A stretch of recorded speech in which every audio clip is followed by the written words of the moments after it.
Hey, it's Pallavi Kashyap. Welcome to the podcast. Hello and welcome everyone. In today's special episode, I have my dear friend Aaron Quinn, who's joining me all the way from Northern California, USA. A little bit about Aaron Quinn. Aaron is the founder of the Heart of Man experience, and he is a master life and business coach. He's also a successful entrepreneur, a veteran DJ producer, but most of all, he loves calling himself a devoted family man. In addition to building his personal coaching brand, Aaron also specializes in business development and scaling. Currently, he's a co-owner of a DUI prevention company where he manages the strategic planning and growth for his company. Since 2019, this company has annual revenue. He's also involved in project partnering, curating a cooperative team-based approach to project delivery on large residential and commercial projects. With over 25 years construction and project management experience, Aaron's approach to project delivery ties together the technical piece with the heart piece, making each project much more personal to all people involved. A little more about his personal life. Over the past 2 decades, he has been intrigued with personal growth and development. He has been on a journey of mastering himself using all available tools around, like workshops and seminars, reading countless books, and he's humble enough to say he's still discovering his true self through trial and errors. The vision to have a strong family unit with deep-rooted connections has kept his personal development a mainstay throughout his adult life. And when Aaron isn't coaching, he can be found with his family, cooking, or involved in music one way or the other. Without taking much further time, I want to welcome Aaron to my Energized Lifestyle podcast show. How are you doing today, Aaron? Pallavi, thank you so much for having me. I'm doing great this morning. I appreciate you reaching out to me and asking me to be part of your podcast. So thank you. Yeah, well, when I was talking to you and the content that you put out through your social media, I was very much interested because you put out your content with so much of heart, with so much of and belief in what you put out. One of the topics that I wanted to discuss was divorce. You quite mentioned that a lot. And I wanted to understand your life, if you're okay with it, your life, Absolutely. how it had been through all the ups and downs you had, and centering around divorce, how you healed yourself, how it led to your growth as an individual, as a human being, and how your growth has, it impacts the people around you, how it has impacted your family. So why don't you tell us something on maybe starting from your childhood or whatever piece of your life you want to pick up? Yeah, so a little bit about first of all, thank you for the intro. Secondly, a little bit about my childhood.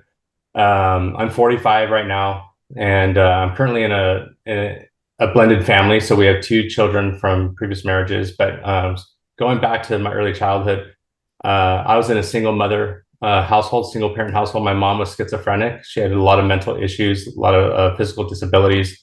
And my dad really wasn't in the picture too much. And as I grew older, her sickness got worse. So it was very challenging for me. And I was pretty much forced to grow up about a decade ahead of everybody else, a decade ahead of all my peers. I was constantly worried about her, handling prescriptions. Sometimes I'd help her shopping, things of that nature. So growing up with a parent with disabilities really puts that forefront, and that I have to take action, and I have to be responsible for a lot of things.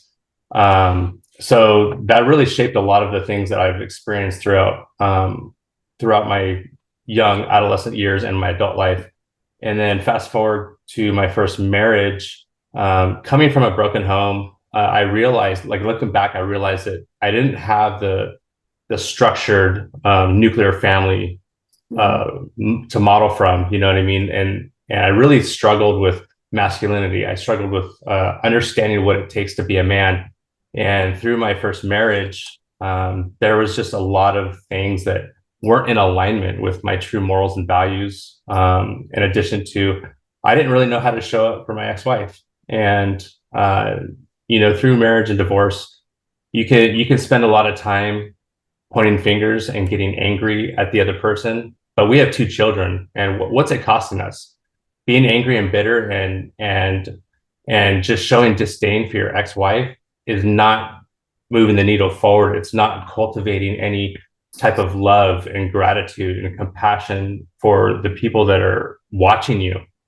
And so like when I was my first marriage, there was just a lot of things that I struggled with. I struggled things from her end, and I'm realizing the things that I struggled on my end. But once we got divorced, the relationship I have now with my ex-wife is 10 times better than what it was back then. We've been divorced for probably 8 years now, going on 8 years. And I've been remarried for a few years. And the amount of effort it took to get to this point was all a direct reflection of the amount of intentional healing that I did. And that is taking accountability, taking full responsibility of everything in my life. And what that started off with was how I got through the divorce. And what that looks like is I had to show up differently. I had to be the example, even though my ex-wife was angry, bitter, upset. Obviously, I decided to pull the trigger on the divorce. So from her end, it blindsided her. But during one of our discussions, I said, "You're going to thank me later for this," because I just deep down inside, I knew that we weren't in alignment. And it's not fair. It's not fair to be with someone if I can't be that person for them and they aren't that person for me. If you truly know, because the marriage I'm in now, my wife and I are so deeply connected on a whole different level than how I was with my ex-wife. And so I understand the difference between like true love and then getting married to fill a void, or just to go through the motions of, like, you grow up, you go to school, you get a job, you get married, just the American way, so to speak. And that system just really blinded me because I was so full of shame and embarrassment from my upbringing that I was missing that nuclear family experience. So I rushed into that, and part of that was me settling and not taking a stand for what I wanted, what I truly needed and wanted out of life. I was feeling a void, and for that, I overlooked some of the things that I should not have overlooked when finding a partner and getting into a relationship, getting into a marriage, and ultimately being parents. So I had to do a lot of growing up. And with my current wife, we are so focused on expressing love and being love and bringing up our children in a way in which we do not promote any type of anger or disdain for our exes. We have created an environment where we are now fully blended and we're in communication with our exes. We, some divorces are just so nasty that you can't see each other, right? You want to park down the street, or you just can't talk to people at school events or sporting events. But all of our kids were very active in all of their lives, and we see everybody at sports events, at school events, and we're very big advocates for just showing love and showing the kids that we can all coexist together, and that their mom and their dad, respectively, on each side, are very important to my wife and I, because they are part of the development and the health and the safety of our children. So if we show our children love and gratitude towards their other parent that's not with us in the house, that's only going to propel them further, because the experiences I had where my dad didn't come to the front door, he didn't show up there. You know what I mean? I had to walk down the street to get into his car, and I could tell in my family there was some animosity, you know what I mean, between my mom and my dad, and I never knew any of the details, but just that energy, right? So there was some embarrassment and some shame, some abandonment issues that developed because of that, and being aware of that makes me really take full accountability of how I'm blending my family now with my wife, because we're just so adamant at leading with love and making sure that we're doing the best we can, showing up the best we can for our children, so that we're not handing down the trauma. You know what I mean? We want to break those experiences from our past and not have our children be victims of the decisions we made. With the blended family, we did obviously have a little bit of time to get blended. It wasn't overnight. I would say now, 7-8 years later, we're rocking and rolling. We're a great unit. It took a few years to get the personalities meshed, to get the feeling of the family for the children, because my children were younger, like I want to say like 6 and 4, maybe a little bit younger than that. And my wife's children were like 12 and 5, 12 and 6. So there's a big gap between her 2 children's age. Mine were a little bit more in alignment with the years in between. But every child has their own personality, and with the love and admiration my wife and I have for each other, we under anticipated the length of time it took for the children to blend, and for the children to accept, and for the children to see the true value of our union. And it wasn't until a couple years ago where I just started becoming more present to meeting our children where they're at, and having conversations with them, and really being intentional on seeing their growth, acknowledging their growth, and helping them where they're falling, instead of saying, hey, why don't you do this? You need to do this, or you need to feel this way. You know, we really took ownership of allowing them to develop on their own, and kind of see where they're struggling at. I just wanted to pick up from one of the quotes that you already said, having a blended family now, and during your childhood, you didn't see a nuclear family. Your father was not there. Your mom was ailing. So because that kind of setup, and then you wanted to fill in something, and which is why you got married. And that experience which you had during your childhood, one of your parents missing, how does that impact when you're in a relationship? I mean, I've read and I've heard people trying to fit in or fill in, what was missing in your childhood in your current relationship or the relationship you're in.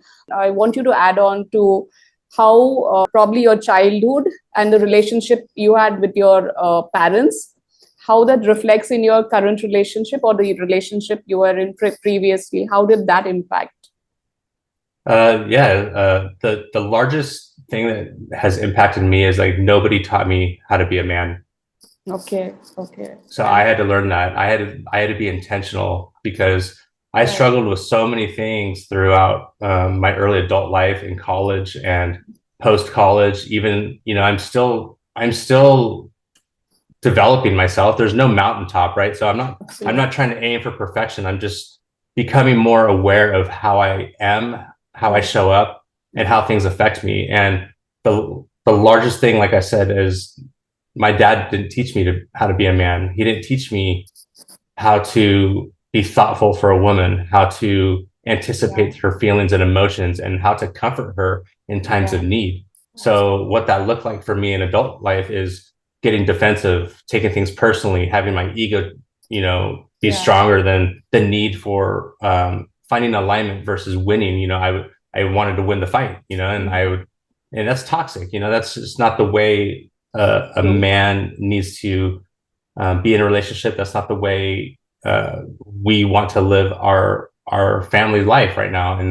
And I've been so intentional on my personal journey the last couple decades. Even through my first marriage, I was very aware of my shortfalls, and I got into personal development I think about a year or two before my first marriage, but it didn't really start sinking in until the divorce. Everything shifted for me at the divorce, because that's when I realized that I'm in control of everything, and I have the obligation and duty to be my best for my children, to not live for myself, to be of service for them first and foremost. And then now it's with my wife and my two other children that I've lovingly inherited. You know what I mean? So now we have 4 children together, and I am hyper focused and aware of who I am, how I show up, and the things that have impacted me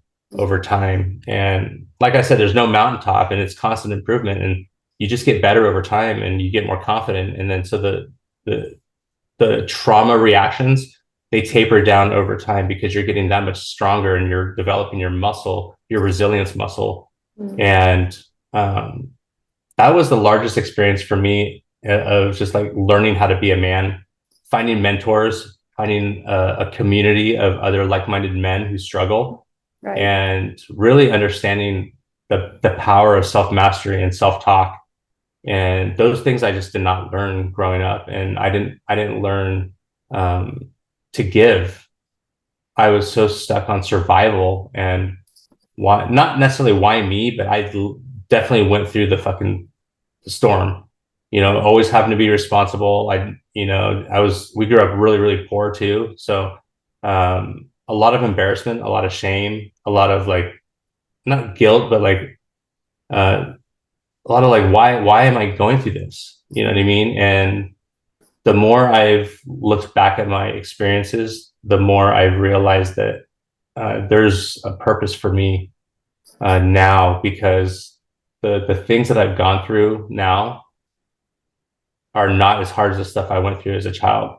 And when I can connect my growth through those past experiences, I can use my past experiences as strength to help other men find their purpose, find their greatness for their families.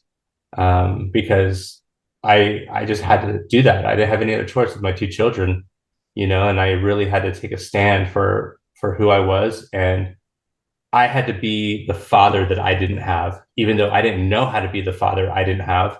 Yeah. I had to take ownership of that. I said, I don't want to be a fucking deadbeat divorced dad.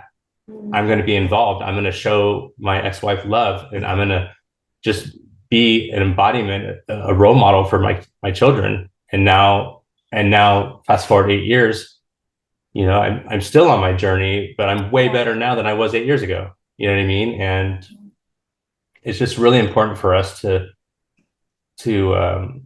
see how our past experiences impact the way we show up in everyday life, especially men, because we are the providers and we are the protectors, and we are the leaders of the families. Since we were talking about divorces, your divorce was a kind of a situation from your childhood that, you know, built on this, and then you finally had to see this episode. But in general, if I'm sure you're helping other men, you know, who are going through a similar situation. So in your analysis, not as per statistics, I don't want statistics, but as per your analysis, what are the reasons that, you know, lead to divorces? Communication and expectations, and specifically if I can only speak from a man's standpoint. Okay. Not understanding how important vulnerability and authenticity is with your wife, and really having undiscussed expectations of the other person is a huge hurdle to get through. And specifically if you are expecting one thing and they do another thing, then you're going to start building resentment, and you're not communicating that feeling. But then if you don't know how to communicate, if you don't know how to be vulnerable, then that resentment turns into anger, right? And then it goes down the road. Then it can permeate into your self-talk. They're not answering me. They don't love me. And then it just adds on to all the self-talk that you had as a child growing up, at least from my perspective. So you just get into this vicious cycle. And until you take ownership of everything, you're not going to really see that. And it's really unfair. It costs a lot of peace, a lot of peace of mind. And it's just not fair for yourself or your partner to not do the work and not be present for them. But yeah, I would say communication and expectations are huge. A lot of people say finances, but finances are part of the communication, are part of the expectations. It really boils down on how much effort you put into the marriage. And, they say 50-50, but really marriage is 100-100. Why wouldn't you want to be 100% for your spouse? Yeah. I didn't want to. I was playing victim. I was like, fuck it. It's like, I felt like I just was on defense so much. I didn't know my role in that at the time. And it becomes a point to where if you're living blindly and you're just settling and you're not speaking your truth, you're allowing the things that you don't say, that's still saying something. You are allowing things and enabling things to happen without dictating the outcome. And if you just allow that to happen, things get worse. Your communication gets worse. You start withdrawing, you start becoming internalized, and it creates more problems.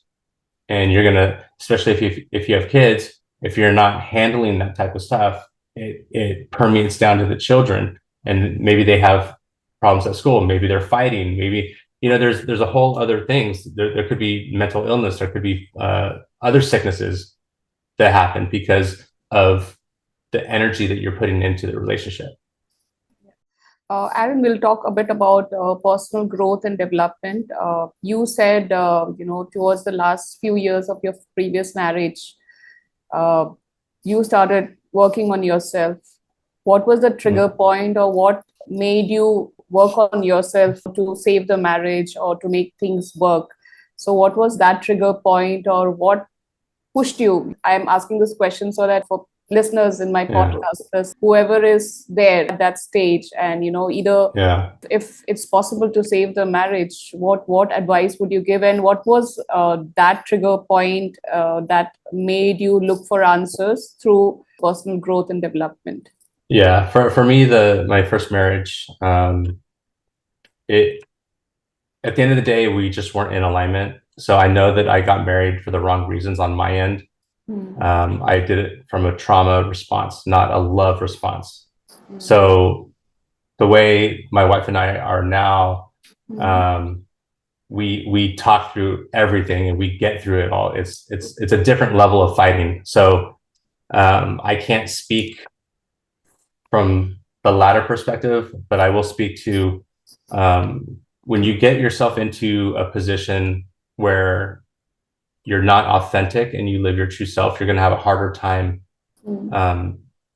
getting to that point, because I sacrificed a lot of who I was. I compromised a lot of who I was with my first marriage because I was feeling a traumatic response void, right? I was feeling that void because I didn't have something when I was a child growing up, and I wanted it. So I was overlooking connection issues, overlooking intimacy issues, overlooking communication issues, just to be married and have children. And that's just the wrong way to get married. That's a wrong thing to do. So the best thing anybody can do is learn to speak their truth. If you're going through something and you're not okay with it, you need to speak up, because when you don't speak up, you are accepting what is. And like I said a few moments ago, if you do that over and over and over, then over time, you've got all this resentment, all this anger, all this shame, all this depression, anxiety built up. It comes out how you show up. It comes out with arguments. It comes out with shortness. It comes out with disrespect. It comes out in infidelity. It comes out with a whole bunch of different ways. Alcoholism, like drug abuse. There's a lot of cause and effect things that happen when you're out of alignment with yourself. But there's also a lot of cause and effect things that happen when you are in alignment with yourself. And when you find your true self, as I have, and I am currently doing with personal development, everything around you gets better, and you become more aware of your impact with your family and your community and your business. And the best thing I could have ever done is just take a stand for myself, and not necessarily against my ex, just overall in life in general. Mm. I like the quote of like, when you'll change when the pain of change is less than the pain of staying the same. So I got to that point. I got to that point to where I was sick and tired of being sick and tired. It wasn't a marriage I wanted. We weren't financially set where we were, and I was constantly in a space where I was on survival mode, and I didn't have the space, not only for myself but from my ex to get to a point where I can develop myself and lead the family. Like I said, I was having a hard time because nobody ever taught me to be a man. So obviously that was a large factor in it as well. But I had to pull the trigger, pull the ripcord, and make a stand for myself. And since that point in time, I've gotten into so many different things. I met my wife, and we're now in a loving, great marriage. My business is thriving. My career took off, and and when you shift into that space, you now create more space to keep developing. But it's intentional. It's decisiveness. I decided at that time, no, I'm going to learn everything I can. So I started reading a lot more books. I started going to seminars, and now I'm my mentors nowadays, instead of like the larger seminar type gurus, so to speak, I'm finding specialized mentors and coaches. I've hired coaches over the last probably 5-6 years. I have a business coach. I have a life coach. Mentors need mentorship as well. So I'm constantly developing myself, but I'm leaning into people that are living the life that I want to live. I'm not just taking advice from people that haven't walked the walk, that don't know the experience. They read something over here and then they go teach it over there. I don't want that. I want to get mentorship from a man who has had marital issues, who has possibly had a divorce, who is fit, who is a multimillionaire in business, scaling their companies, and who's got a great family. And those are the types of guys that I'm really leaning into and listening to their content. And I'm getting coached by a couple people right now that are pretty well known. But it takes an investment in yourself to make any type of change with your family or your job or your business.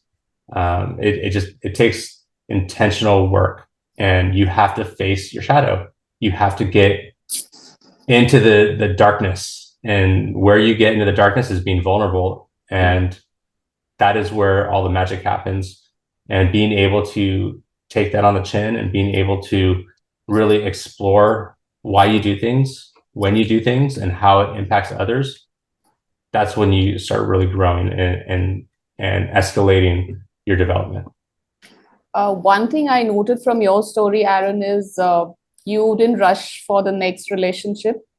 You worked on yourself, you developed yourself, you worked on your weaknesses.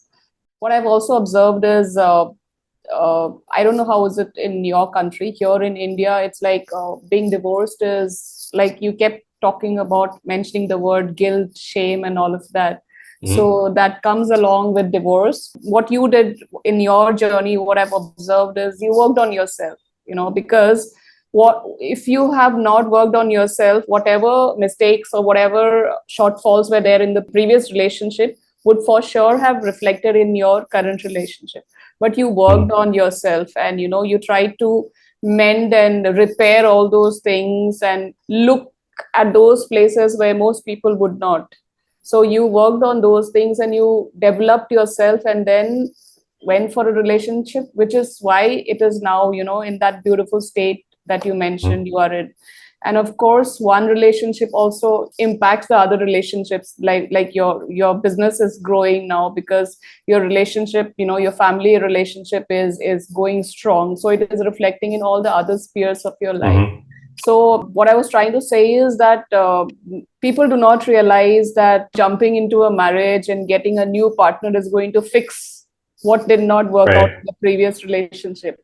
But what you explained is, you worked on yourself, which is probably you can just add a few more lines on, how important it is to work on yourself to ensure that the next relationship you are getting into is the one. Sure. And so what happened with me right after my divorce, I did meet my wife shortly after. So there wasn't too much of a space, but what was different was my mindset. Like I said, the pain of change was less than the pain of staying the same. So when that at that point, my whole mindset shifted. I took ownership of everything.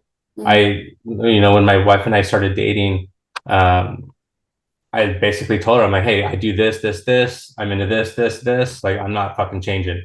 Like, I was just like on a whole nother level, and like she just really accepted me for who I am. And, you know, there are still things that pop up now that I thought were healed. But the thing is, like, my relationship with my wife is so pure and so intentional because of my mindset shift, that the things that I'm struggling with or that she's struggling with are the communication's way better, and we get through it together as a team. There's partnership versus survival mode. So those two environments are way different. But I got to this environment now with my wife because I took a stand for myself. I made a decision to know what to accept and what not to accept and how I want to create my life. And because I was living my truth, the universe responded very quickly to me. And it continued to respond quickly to both my wife and I. And we've been thriving. Even through COVID, we thrived. We, Perfect. we had such a positive outlook on everything. Yeah, it was a very stressful time and high anxiety. All the kids have been, doing their schoolwork on the dining table. And, there's a lot of things that we had to go through. We experienced a death in the family too. And while we're blending, and there's just a whole bunch of things that her and I both experienced in our marriage that, had I not been intentional on healing myself and being authentic and vulnerable, my past traumas would have shown up, and we probably wouldn't have made it this far. But we fought. Like I said, there's a different mindset, and her and I, we are very attracted to being authentic with each other and being connected so deeply on an intimate level that we can see each other's soul way deeper than any other relationship I've ever had. And having that type of connection really does help foster a growth environment. And it makes you want to get better. So I'm constantly looking how to improve myself. So I approach our conflicts a lot differently than I did in my previous marriage because I've healed myself. But I'm also taking more ownership of how I'm showing up, and understanding what it takes to be a man, because I've been coached, I've done the classes, I've read the books, but I've done the shadow work. And I know that, how I respond to something or what I say or anything like that could be stemmed from a traumatic response. And just having that mindset is really what has gotten us to this point for both of us. Talking about your healing journey, you've mentioned that you've been reading a lot of books, attending a lot of web workshops, seminars, you have coaches, but I'm sure you would have also, since I'm from the healing background, I take a lot of interest in energy healing, and my forte and my passion is pranic healing, so which I do. So, from the healing point of view, beyond and additional to these tools that you've mentioned, have you tried any other tools that helped you to move out or come out of your zone? I would say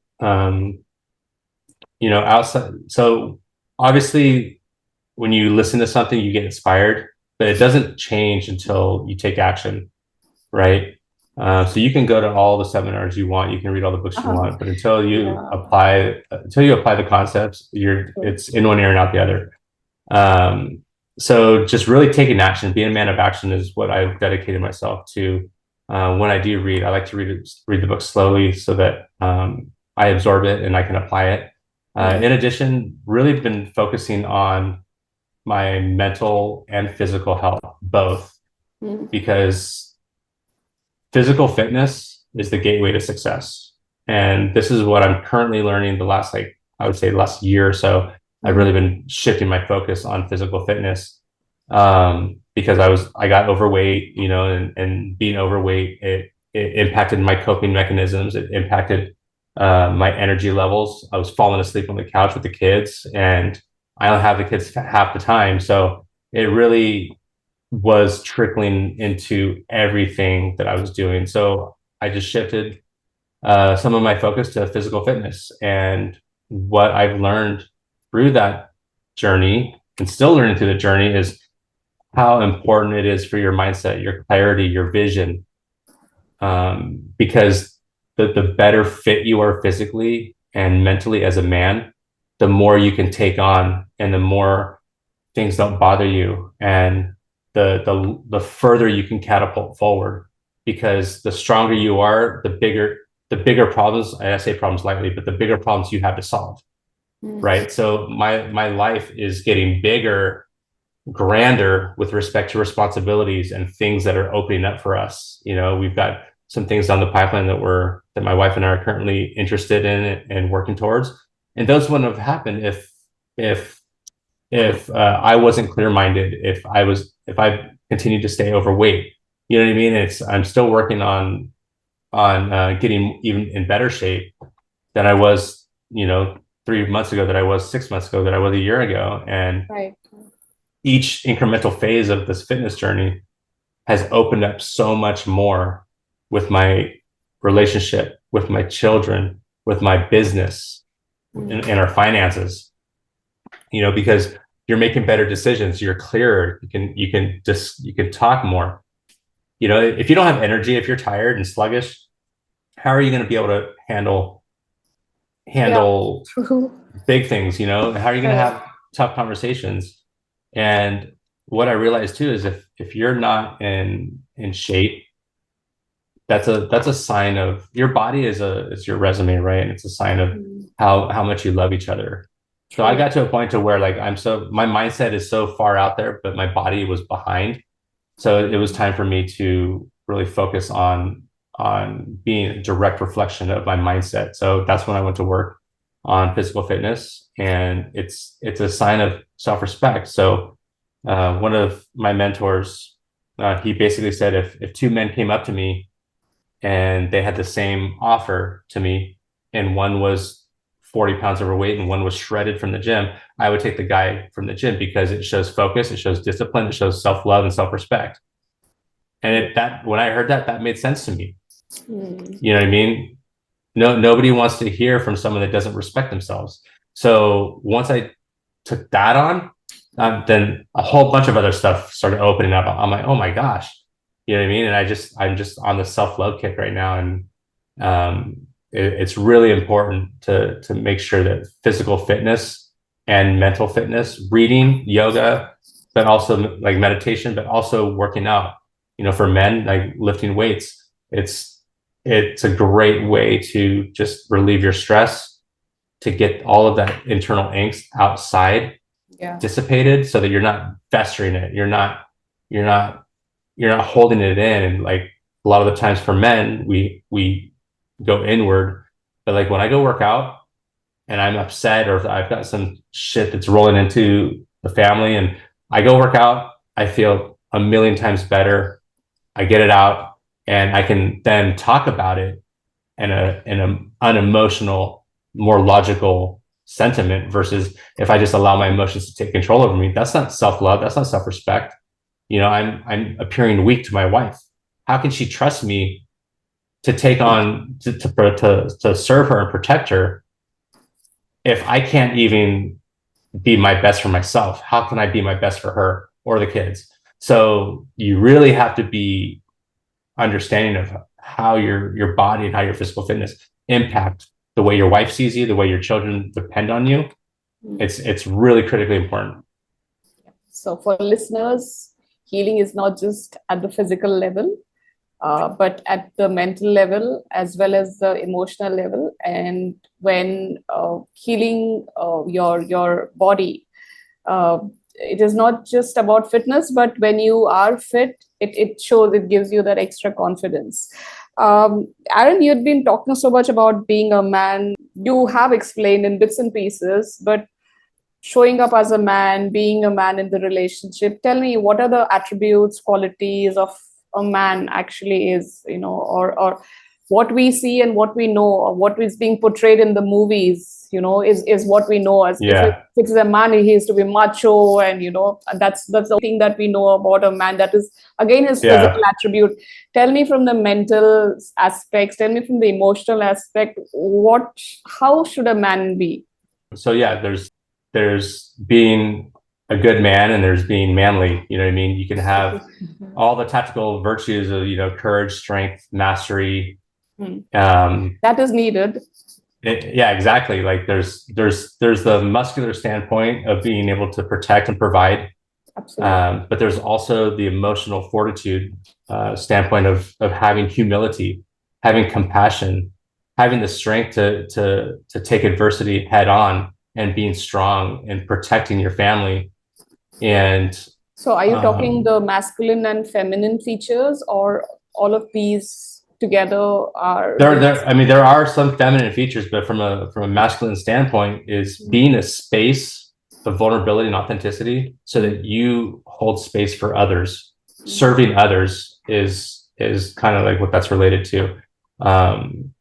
Not getting defensive and being emotionally resilient and mastering yourself emotionally so that you can take on and be the space for your family to get through whatever they're getting through. So that's what I meant by taking 100% responsibility for your life. And how I look at my marriage, my family is if my kids are struggling in something, or if my wife is struggling in something, I take that to heart. I take ownership and responsibility. Not that it's my fault, but I take the responsibility of being the space for them to get through it.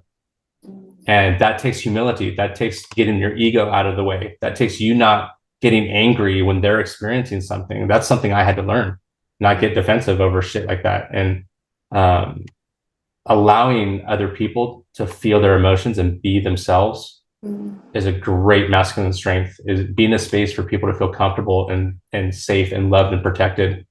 And that's the soft side of masculinity, right? Is holding space for other people, serving other people, and helping other people find their greatness. The physical side is obviously the strength and the fortitude and being able to go to battle every day. But the soft skills from that are definitely humility, compassion, gratitude, love, fellowship, leadership, and helping other people find their greatness. These last attributes that you spoke about is not much talked about. It's not right. How they not portrayed. Yeah. And since you have talked about blended families, tell us, how did that happen, and how are you looking forward to that's a part of your life now? How are you taking that approach? Oh yeah, like with a blended family, it's not about me, right? I've got 2 children from a previous marriage, and I get 2 new sons, so I have 4 children. So loving my wife's children as my own was really important to me. Not treating children that aren't your blood differently. It's so important that everybody is integrated and thought of and treated the same. And that was really important to me, because growing up, my dad was not around too much, but when I did go see him, he was already married with another family, right? And my stepmom treated me like shit. She just did. She treated me unfairly, and she was rude to me, and so that stuck with me. And so I said, man, if I'm in another blended family, I am making sure that I love these children, and I do. And what that does is just opens up so many opportunities to receive and give love Mm. And what does that do for my blood children? That shows them how to give and receive love from people that aren't their blood. It Mm. shows them compassion and love and gratitude. And it's just the more love you can give, Mm. the better the lessons and the better life you have.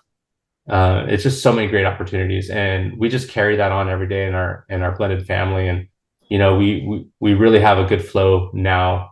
All the kids are coming in their own little personalities, and Mm. each kid is doing what they want to do. We have a 19-year-old son who just graduated high school. He's finding his way and doing what he loves. And the three younger children are one's approaching high school, and the other two are sixth and seventh grade, and we're going, they're all in sports, and everybody's finding their own little strengths. And it's such a beautiful experience seeing everybody shine. But it took some time to get through the divorce on both sides. It took some time for my wife and I to develop ourselves and for it to trickle down into the children. And we really just had to continue staying, being present with the children and focusing on what serves them, what serves our family, and making decisions based on that. What's on the plus column, what's on the minus column. Mm. Aaron, I wanted to read out something that you had mentioned, how martial arts made up for an absent father.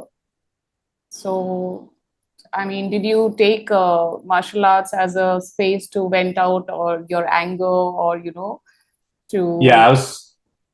I was in martial arts pretty consistently ever since like probably like 7 or 8 through high school. I dabbled in some martial arts post college and even some during college. But what I learned in martial arts through my young life, especially with no father figure, it really helped me with just knowing that I have to be my word, having integrity, and fighting through things, persevering through adversity. And it really helps specifically with my sick mom. She was in and out of the mental hospital, and that was a really huge thing for me. It was hard for me to get through as a young child. I didn't have my dad to reach out to, and I didn't have my dad to comfort me, because when I did go to my dad's house, he would not really pay attention to me. He would go work in his car in the garage. So he didn't spend time with me, quality time. So I really lacked that. So martial arts really helped me learn about adversity, perseverance, and just getting through things. And that's why I felt like I had 10 years of growth before my other peers, because I always felt more responsible. I always felt like I had, I didn't get time to be a kid. Like I was an adult pretty much going through fifth, sixth grade and beyond. And it's a lot of the way I handled all of that stuff. I was still at a mindset of a child, but I still had the discipline. I still had the self-talk and the positive self-talk to get me through it. I just knew, like, of course I wondered, why am I going through this? But I knew there was a better life out there. Absolutely. And I just didn't know when it was going to happen. But yeah, martial arts really helped just like understand, integrity and just getting through adversity. Perfect. You talk a lot about reading a lot of books. So if I have to ask you the best 3 books or the top 3 books that could guide people who are going through stages in their life, their relationships are falling off. So what books could you suggest for them to hold the pieces together? Yeah, I would say Men's Work by, I think it's Connor Brannon, The Way of the Superior Man by Dan Dieta, and Man Up by Bedros Keuilian. Okay. So in your coaching space, so what kind of target audience do you have? Most of my audience are fathers, family-centered businessmen who just want to connect deeper with their families and their wives. They're the providers. They're scaling businesses, just such as myself, and they're the harder they work, the more disconnected they feel with their wife and kids. And a lot of my clients and I talk about just ways to be vulnerable. How are we showing up? What can we do for our family and our wives? And what do we have to work on with respect to shadow work so that we can fulfill a better life for our families? So those are the people that I work with, and those are the types of men that I talk to on a frequent basis. Absolutely. Yeah. Since you can provide some from your experience, you can help them, all these people who are reaching out to you. Perfect. You talk about vulnerability and being authentic in a relationship. Can you give me an example for both these, how you're being vulnerable in your relationship? Yeah. So being authentic, like I said, speaking your truth, living and being who you are, right?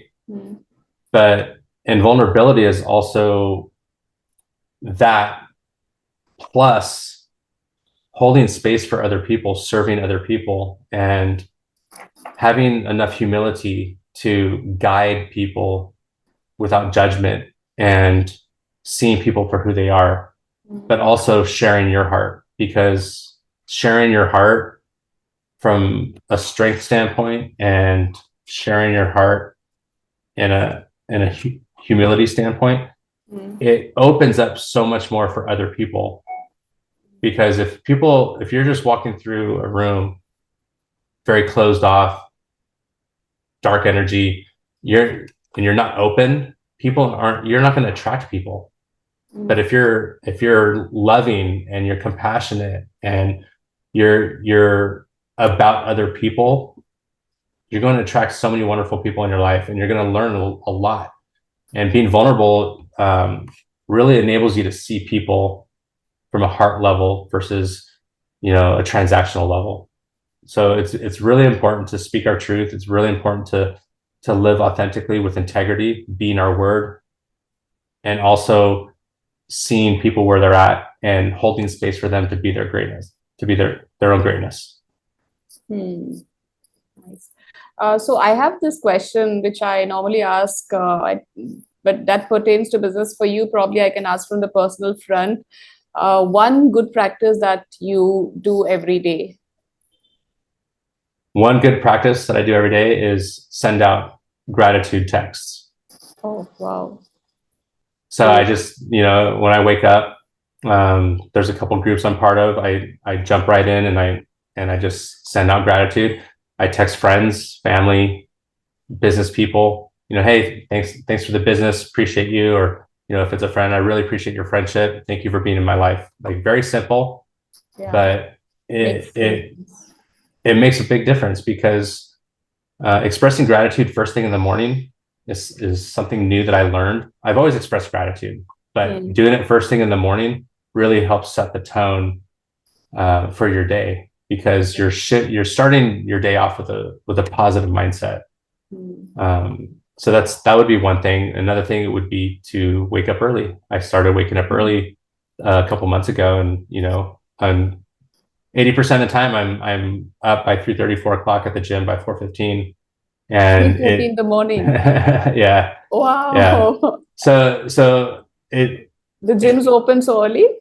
At 4, yeah. Wow. So what it does is it affords me the time to decompress all my thoughts, instead of waking up at the alarm, going to get the kids up, getting ready for school, cooking breakfast, packing lunches. Like, that's such a hustle and bustle that your brain is still sleeping. Your brain doesn't have time to decompress and to gather its thoughts. So I love working out in the mornings, because when I get home, I've got another hour and a half to 2 hours before anybody wakes up. So I can read, I can make some coffee, and I could just sit there with my thoughts and process things before I go wake up the kids. And it's proven to be a huge part of my morning routine. And I'm so grateful that, like, I learned how to do that, because like my bio, like, I've been in the music industry for over 2 decades, throwing events and being in the music scene. So that's the nightlife, right? So balancing nightlife with early morning stuff, I had to take some I had to make some changes, right? And really understand what's important to me right now. And right now, what's important to me is waking up early, getting good sleep, and expressing gratitude first thing in the morning. And what time do you go to bed? About 9:30 or 10. So Uh, anywhere between 5 and 6 hours is where I'm averaging in sleep. Sometimes 7. Nice. I also have this question that I ask all my guests, because what success means to you, and every guest I've had have had a different definition and explanation, the way they understand and explain it. So from your point of view, could be need not be very success very business oriented. How do you treat success in your life? Um, that's a good question. And success to me isn't just financial. Yeah. What success means to me is taking on every day with the intention that you're going to be your best, Mm. and you're going to constantly strive to improve. Because when you do that, Mm. when you focus inwardly, everything outward in your external life changes. The better you are inside, if you change the roots, you change the fruits. So success to me is just constantly working on myself and Mm. constantly improving so that I can give more to others, so that I Mm. can be more for others, so I Mm. can lead others, True. so I can share space with others.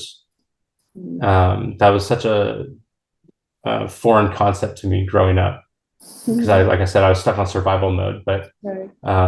the more I pour into myself, the easier and more I can pour into others, into my children, into my wife, and it gets easier and easier and easier.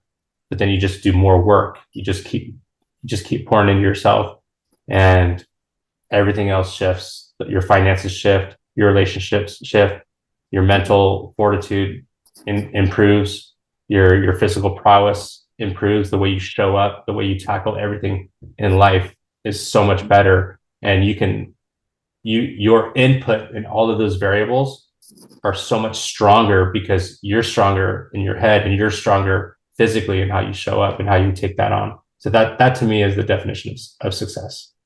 Perfect. And what I also understood from your story is that you wear different hats. You're a father, you're a husband, you're a coach, you're a businessman. But from all these roles that you play, if I have to ask you to pick up one, as your favorite, what would that favorite be? Oh man, it'd definitely be being a father. Okay, not even the Being a husband. father, yeah, it's one. Oh, and a husband, yeah. But that's she's my partner, right? So that's I don't look at it as like we're in this together, and like Okay. her and I, like, just being parents. Okay. It's just one of the greatest gifts, and getting to a point where we developed ourselves, and we're developing ourselves and developing each other. It we seeing it reflect down and trickle down to the children is so rewarding. And I've learned so much in being a father, that it's just one of the most rewarding experiences of life. And I'm just so grateful that I have this opportunity to be in my kids' lives. Good. Interesting. So, Aaron, we've been talking about your coaching programs and your business. Tell us what important, interesting projects you're working on and what my viewers, listeners should look up to. Yeah, for sure. So I just started a free men's group Telegram channel, and it's called the Heart of Man Experience. And I've been doing that for a few months now, Mm-hmm. and just building that right now, and then going to be moving into a podcast here in the next, I would say, the next quarter or so. So I'm working out some details and getting that all lined out and outlined. And that's something that's been on my radar for about 2 or 3 years, Mm. but it hasn't quite clicked yet. That's because I'm focused on other things, and now it's getting close to that time to execute. So that's something that's down the pipeline in the near future. In addition to my men's group as well, and I'm just gonna continuously post content when I put it out there, and just speak with my heart. Do share those links. I'll have them in the description. Maybe people can reach out to you. And Absolutely. yeah. And before I leave you, my last question, what kind of legacy you want to leave behind? Oh man, and I'm even wearing the shirt, "Leave Your Legacy." Oh, wow. So I would say just a legacy of being your word and being your best. Hmm. I want my kids to know that I poured everything I could into them because I showed up my best. Perfect. I didn't allow my past traumas to impact their life. I want my legacy to be that I was a man of my word, and you have to live with integrity, humility, compassion, love, and gratitude. Awesome. That was like, the best statement for the day. And before I leave you, I wanted to check which platforms are you most active? Where can my viewers reach you at?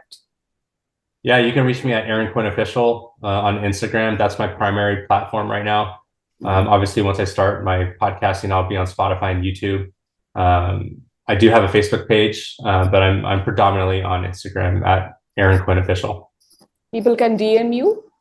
Yes, yeah. So direct DM me if you're interested in joining my men's group. Shoot me a message, and I'll send you the link to sign up. It's free, and there's a lot of cool stuff in there. Perfect. And yeah, before I leave you, is there any question that I should have asked and I missed out asking? And, probably that answer could lift somebody's life or change somebody's life. If there's No, anything. no outstanding question that I can think of. I thought the conversation was great. I really do appreciate you reaching out to me and asking me to be part of your podcast. So I'm very grateful for this opportunity. Thank you. Thank you. Thank you so much, Aaron, for sharing your heart with my audience, sharing the truth about your life, sharing all those aspects that uh, I know people would want to hide, but you had been very transparent. You had been very honest in sharing your life experience, and this courage would for sure help. We're not talking about moving hundreds of people. Even if one person, it makes a difference in the life of Yeah. one person. That's why we are doing this.